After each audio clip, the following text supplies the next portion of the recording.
अस्सलाम वालेकुम। मेरे चैनल को सब्सक्राइब करें, लाइक करें, मेरी वीडियो को फुल वॉच करें। किसी से नेकी करते वक्त बदले की उम्मीद ना रखो, क्योंकि अच्छाई का बदला इंसान नहीं अल्लाह देता है। यकीन करें, आपका नसीब आपके रब ने लिखा है, वो गलत हो ही नहीं सकता। ख्वाहिशात के पाँव चादर से बाहर निकल जाएं तो फिर सुकून नहीं मिलता। कुछ बातों का जवाब सिर्फ खामोशी होती है, और खामोशी बहुत खूबसूरत जवाब है। कितनी अजीब बात लगती है ना, जब तक लोगों का आपसे मतलब होता है तब तक मीठी मीठी बातें करते हैं, जैसे ही मतलब ख़त्म लोग अपना असली रंग दिखाने लगते हैं। कभी कभी ऐसा भी होता है, हम एक दूसरे के पास होते हैं मगर एक दूसरे के साथ नहीं होते।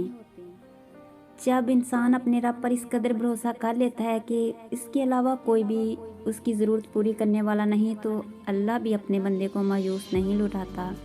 नीयत साफ़ हो जाए तो नसीब भी बदलने लगता है।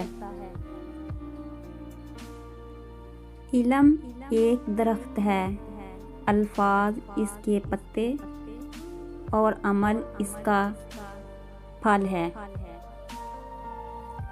अल्लाह इम्तिहान भी सख्त लेता है और हारने भी नहीं देता। गुलाब से हर कोई मोहब्बत कर सकता है, लेकिन पत्ते से मोहब्बत करने के लिए बड़ा दिल चाहिए। खूबसूरती से मोहब्बत करना आम बात है, लेकिन आम से मोहब्बत करना खूबसूरती है। शुक्र, हालात कैसे भी हों, शुक्र हमेशा शिकवे से बेहतर होता है। जो लोग दर्द को समझते हैं वो कभी दर्द की वजह नहीं बनते, और जो लोग सच्ची मोहब्बत करते हैं वो दर्द सहना तो जानते हैं पर दर्द देना नहीं जानते। हर चीज़ किस्मत से ही नहीं मिलती, कुछ चीज़ें दुआओं से भी मिला करती हैं। बेहतरीन एहसास किसी के चेहरे पर मुस्कुराहट सजी देखना और जानना इसकी वजह आप हैं। बेहतरीन इंसान का फैसला बदतरीन हालात किया करते हैं, और बेहतरीन लोग बदतरीन हालात से घबराया नहीं करते।